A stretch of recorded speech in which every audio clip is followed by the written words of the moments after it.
Hello, everyone. As you see, Delilah is here. And I have an embarrassing confession to make. You guys knew I had to run off from Nintendo yesterday. Those of you who watched on Twitch, anyway, knew I had to run off immediately for an appointment after Nintendo. And then I went to the store afterwards, and I was like, I got a weird craving. I'm craving Doritos. So I bought a bag of Doritos, and I'm already regretting it. I only eat Doritos enough to be reminded why I don't eat Doritos. Those do not make me feel good at all.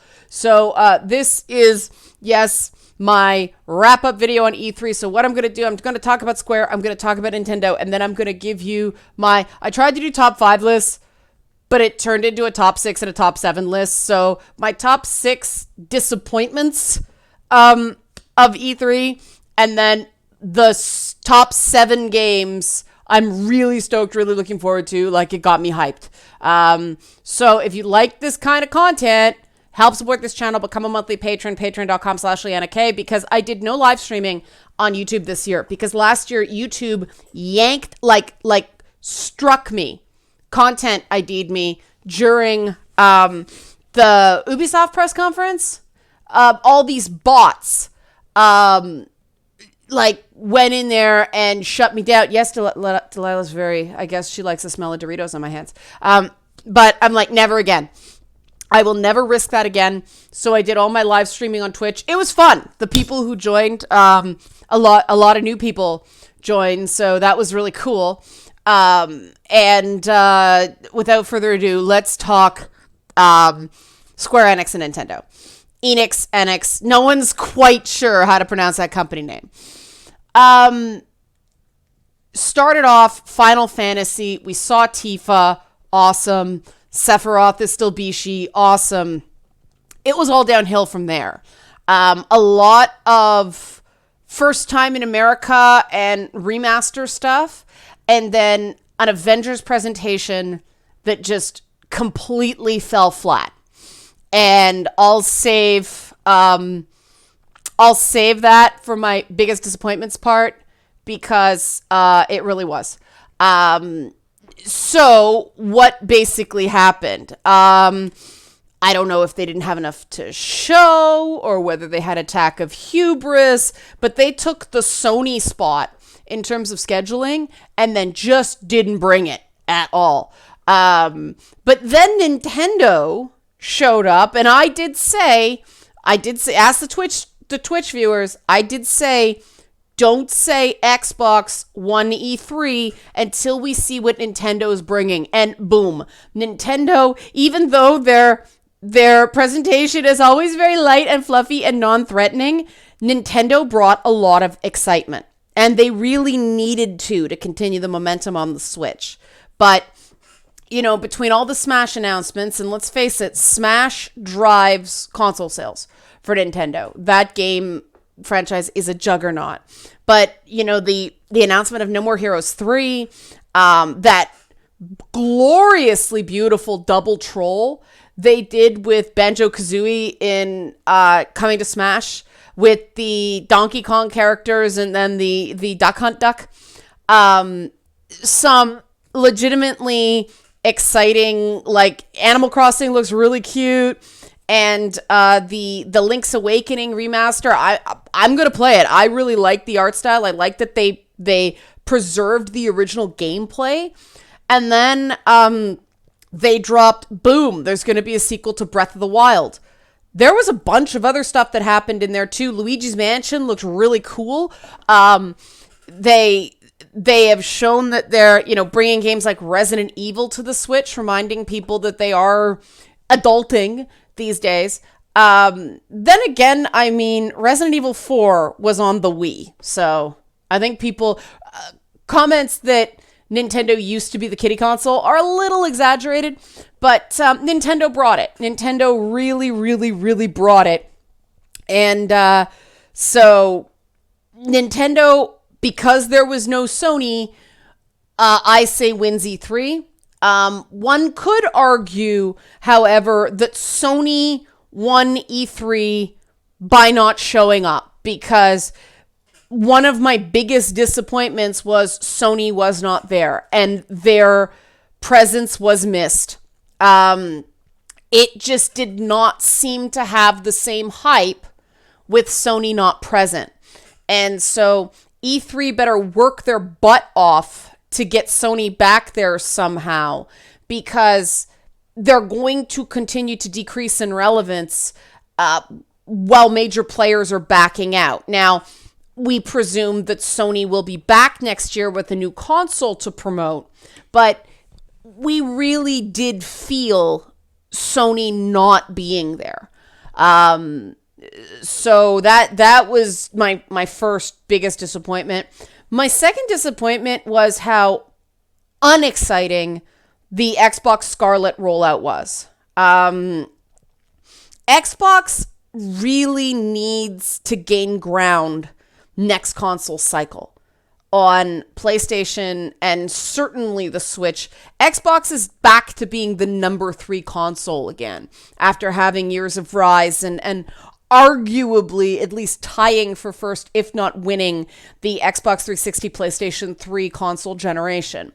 They are way, way behind now. And so they really needed to bring something exciting to the table with Scarlet, and it was a lot of what PlayStation said. So, you know, a lot of people are mad at PlayStation now, censorship, all that stuff. I don't think that anger is going to last into 2020. So Microsoft has to figure out how to convince people to buy Xboxes, because the exclusives lineup as is isn't gonna do it. They need more than Gears and Halo. And Gears and Halo are gonna, be launching to sell Xboxes. Sony has a heck of a lot more exclusives and continues to develop new ones. And really, exclusives are the only reason to buy a console for the next few years. The too many download clients phenomenon on PC is going to start driving people back to consoles next cycle. That and the freaking cost of a decent gaming PC. It's ridiculous. We've got to start bringing those prices down to $1,300 to $1,500 can get you an upper middle, fairly future-proof PC, because that's double to triple what a console costs. That's crazy. Like, I'm looking at upgrading my machine right now, and I'm actually not seeing a point, because for the price, I am not getting a significant increase in performance. It actually apparently does make more sense to just update my CPU, even though my machine is quite a few years old now. There just isn't that improvement for the ridiculous cost we have to pay. But moving on to my disappointments, Bethesda and EA were still riddled with cliches, too long, unexciting, too much tell don't show. It is very easy to hire somebody who can create very good, move it along rollouts, demonstrations, productions, whatever. Nintendo managed to do it. Ubisoft managed to do it. Bethesda redeemed itself, but just by the skin of its teeth. It still needs to learn how to do stuff without boring the audience, and without seeming like, seriously, announcing computerized NPCs as a big value add on Fallout 76. The other disappointment I have is a lack of a really competitive holiday 2019. Doom Eternal is basically just gonna stand alone in terms of releases this fall. There's some stuff on Nintendo, but Nintendo does its own thing. It dances to the beat of its own drum. It's a blue ocean marketing strategy.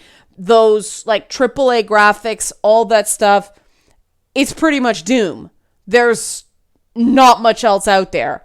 And while I hope what this is an indication that studios are finally not crunching developers anymore. They'd rather push a title than either ship it broken or kill their dev team. And that makes me happy.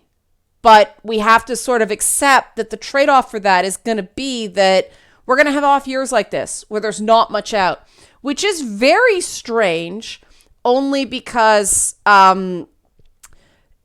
this is the height of the install base for the current console generation. There are a lot of PS4s in people's homes, and you would think third-party game companies would be taking advantage of that. I mean, Sony's launching Death Stranding, which I really think is going to be more of an art house game. It's not Metal Gear. It's a whole different thing. It's risky. It's going to be challenging. It might even be kind of janky because they did that game in 3 years, as opposed to the typical 5 to 7. So, it's a risk. Those big, like, AAA kind of reliable standbys, everybody seemed to have an off year. It's like a gap year for the entire industry. On the other hand, not enough, like, really cool, legitimate new releases. Way too many games as service products.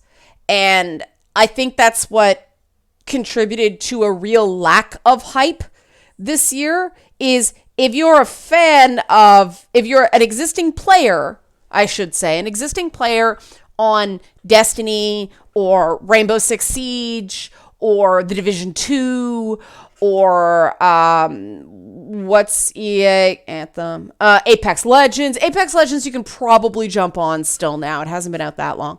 But you know what I mean? Like, if you're an existing fan, this is really exciting.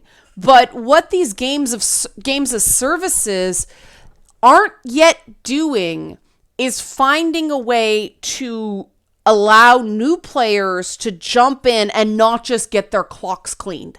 The problem with jumping into an existing franchise like that, games as service franchise, is everybody's so good by this point, you cannot catch up if you're a new player now.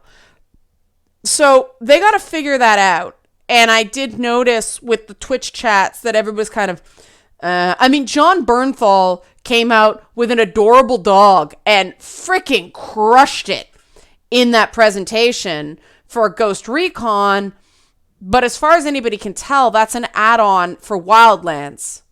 And it's multiplayer and. So everybody's like, is this a new game? No, it's not. And you felt the excitement drop. That is something that game companies have to keep in mind. Games as services, I get it. They're a good revenue model. They're licenses to print money. We understand why the companies like them. But you've got to have new stuff for people every year. And Ubi doesn't really have a Christmas release, a holiday release this year. They've got additional content for Odyssey, which seems very cool. I really hope that works. But Watch Dogs isn't coming out until spring. It's going to be a very, very competitive Q1, Q2 2020. But Q4 2019, kind of a ghost town. And a huge letdown, and this is my final letdown, was the Avengers game. And I'm not saying it's a bad game, and I feel awful for Crystal Dynamics because they came off a turkey of a Tomb Raider game into a turkey of an Avengers launch. The way that presentation was structured maximized this uncanny valley feeling, bringing out a game that is using the Marvel Cinematic Universe costumes, but not making the characters look anything like or sound like the Marvel Cinematic Universe actors, created this weird, there wasn't enough distinction between that and the movies. And we're all sort of still feeling the feels about the Cap and Tony Stark send-offs, that's really dissonant. And Marvel Ultimate Alliance, at the Nintendo press conference was a lot more exciting. First of all, they freaking showed MODOK, which I was really excited about. But it was much better received. There was a lot more excitement, at least in my comments, my Twitch stream comments, because it was clearly comic book universe, not cinematic universe. And yes, there's a lot of crossover. You still recognize the characters, but they were clearly the drawn versions, meaning it's, de facto Marvel comic book universe, not cinematic universe. So we don't expect them to look like the actors. If they'd started with that introductory point of, hi, I'm Troy Baker, I'm the Hulk, hi, I'm Laura Bailey, I'm Black Widow, hi, I'm Nolan North, I'm Iron Man, it might have set the table that people didn't expect them to seem at all like the movie characters. But they didn't do it that way. And there's somebody who watches my content who is a diehard Marvel Cinematic Universe fan. She finds a way to explain why everything is great, even the things I think really, really suck. She almost persuades me that they're good, and they didn't even sell her. She was like, that's weird. And that's a problem. When your diehard fans are like, this feels weird, you blew it.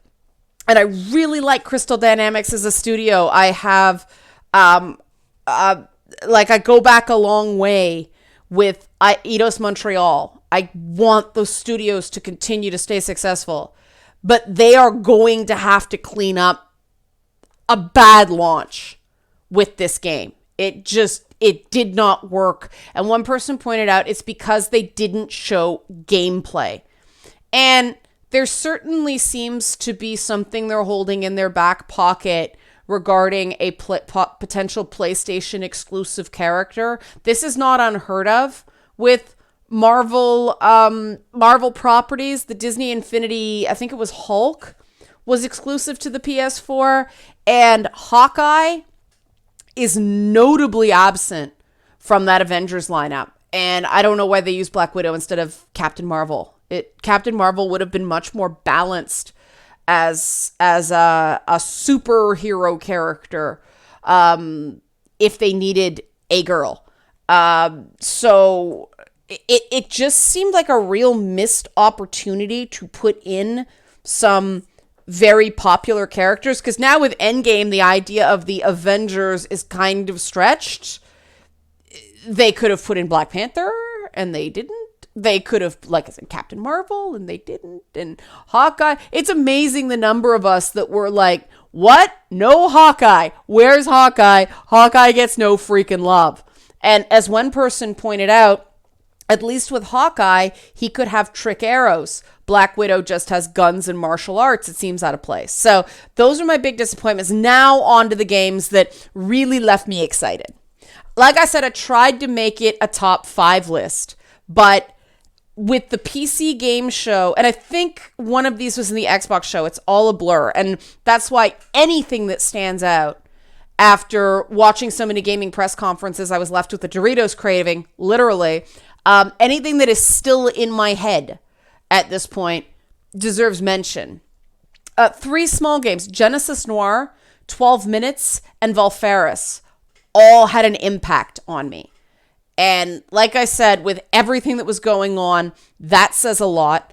I almost put Luigi's Mansion on this list, but I don't know when the release date is. Now, some of these others, I don't know where the release date is, but they excited me. And the one game I'm talking about in that regard is Ghostwire Tokyo. That was the moment in the Bethesda conference that saved the Bethesda conference. Ikumi Nakamura declared waifu of E3. So many people just fell in love with her passion and her energy and her clear connection to that property, that even though the trailer was much more just proof of concept than an actual game, we were all pulling for her. It was exciting. I got goosebumps just seeing creative director under a woman's name. And she's extremely accomplished. She's got a long track record. She is not someone come out of nowhere. She's been in the trenches for a while. So I believe it's Tango Games. I think we're all really looking forward to seeing more of Ghostwire Tokyo. Probably not going to be out for a while. Although that studio does turn things around relatively quickly after they announce. So that was cool. And then obviously from Bethesda, Doom Eternal. I just love Doom. It's more Doom. I'm fine with it. Like, people were watching me going, melee, oh, get the pickup, go, watch it, get him, jib, good, melee. Like, I was legit excited. And so that's going on the list. But I think the two games that definitely stood out above everything else were Cyberpunk, which I was cool on until I sort of saw they do have a story. Here, it's not just going to be open world tofu. There is a story. There is sort of a character plunged into peril, has to figure stuff out, identity, memory, a whole bunch of stuff. It locked me in. It compelled me. It made me interested in playing the game beyond CD Projekt Red makes pretty games.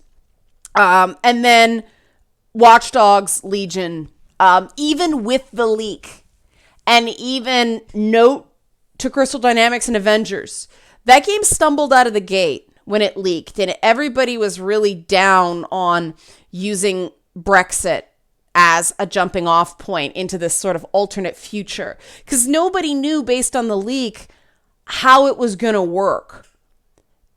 And then they showed a granny kicking people's asses and everyone fell in love.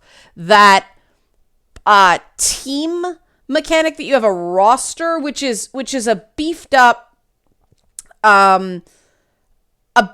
iteration of the crew from Assassin's Creed Odyssey, made more meaningful. But obviously they've been developing this tech from game to game.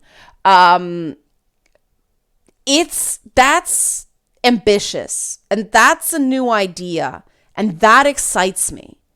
And I gotta give credit to Ubisoft for taking that risk, for trying it out, because it could just be complete jank at launch. It can be another big leap like Assassin's Creed Unity was, and it just doesn't quite work. Although that game just wasn't ready. It needed 3 more months of polish, and eventually they fixed it. But it's an exciting idea because it's new. The idea of permadeath in an open world game, because let's face it, part of the big challenge with open world games is creating difficulty.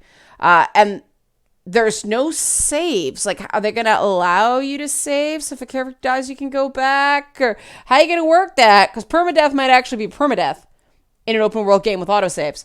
But the fact that, there was that quipping with the computer, and I'm sure that's going to be heavy on the campaigns, not so much on the side quests, and people in the chat said good, because that would get annoying.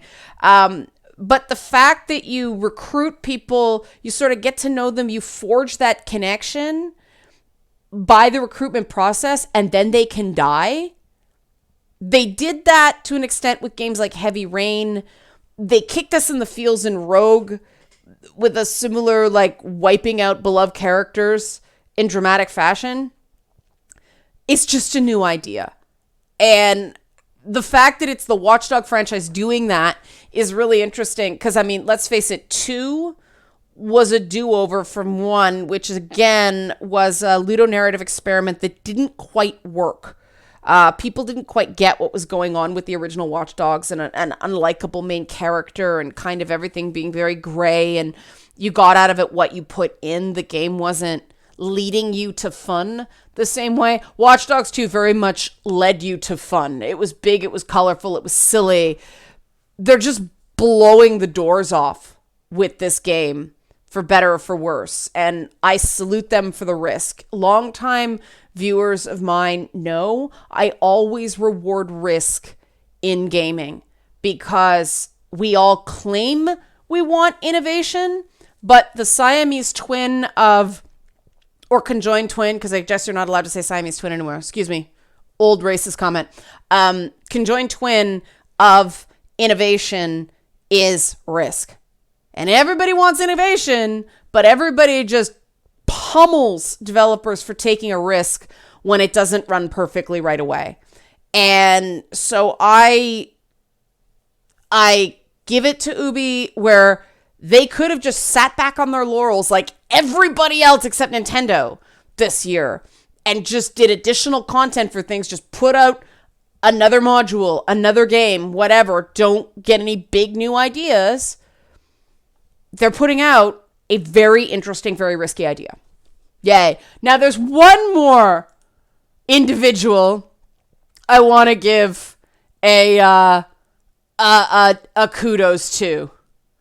And he's a guy that I've named Photo Bomberman from the EA press conference. This was the biggest laugh I got all conference.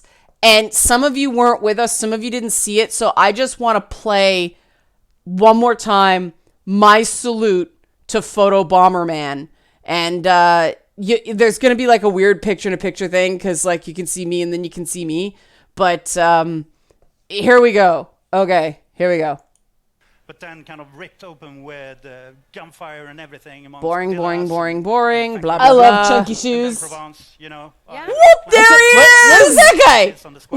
I salute you, Photo Bomberman. And as you can see it, I just cracked up laughing. I salute you, Photo Bomberman. You are one of my heroes of E3. All right, everybody. Boss Fight is launching on Friday. More on that tomorrow, but Feedback Friday on Friday will be live to talk Boss Fight, answer all of your questions, because otherwise it's just going to bunch of E3 recap the recap. Who needs that? This Friday is going to be live Boss Fight. More details tomorrow about how that's going to work.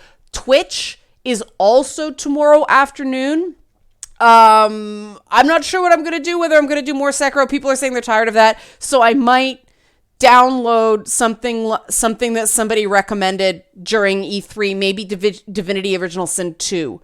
I have a whole list of games that people have recommended for me that I've been taking notes on. But thanks for watching. Stay tuned. Big Day Friday. I'm really hoping everybody supports me on that.